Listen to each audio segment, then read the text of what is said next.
said, wow, forward thinking Sesame Street, because one day you're going to be on the right side of history. That is what Sesame Street I would is doing. have said don't fund PBS. No, that's actual that real reason. life. That's actual real life. Like, inclusion is a part of our life. This is like manufactured. People actually live and go to school with people who like the same sex. That's going to be a part of your life. There's no way you can avoid it. There's no way as a parent you can protect your kid from seeing that in the real world. This is a whole entire world. You can walk down the street and see two men holding hands. Is your kid going to be swayed in some way? Like, I don't understand why that's a bad image to see and why we should portray it as bad. It's just called being inclusive and aware. There are millions of people who disagree with you. Millions of people.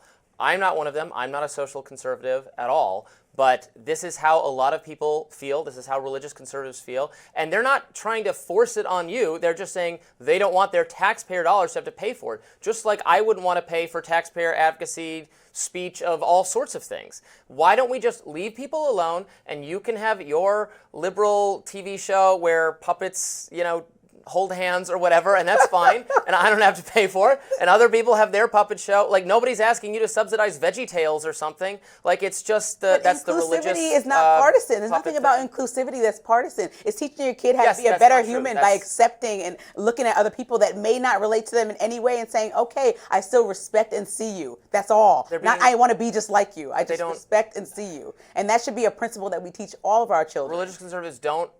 Again, I don't agree with them. This is not my view, but their view is that it is wrong to encourage this kind of inclusion. They think it is morally wrong. They think it violates their principles, and there's millions of people who feel that way. Well, Sesame Street has done an amazing job at teaching hard subjects to children. And if this is something that's hard for you and your family to talk about, I think you're the exact audience that this is for. And you should sit down with your child and watch why people who are different than you should be treated with the same amount of respect. I also don't think it's a basic lesson for basic people who can't understand that. Government subsidized children's education in the day of YouTube. You can go on YouTube is a slippery slope. You don't want a kid on YouTube. Let me tell you, you don't want them just scowling the net. There's there's a YouTube Kids branch where you can just have them on there, where there's great programming for children. I have a million nieces and nephews that they show me interesting programs for kids that are really well crafted narratives and teach good important lessons and have compelling characters. It's so much better than what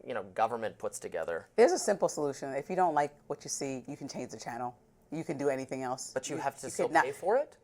The government is paying for it. You're not really affected in any real way. Like, come on, you're not. You are affected. No one's affected in any deep way. That's all they're saying. PBS is not taking Nobody's their saying, actual. If Charlie Kirk and Michael Knowles were saying make PBS illegal, then we would be on the same side. They're just saying you don't want to pay for it.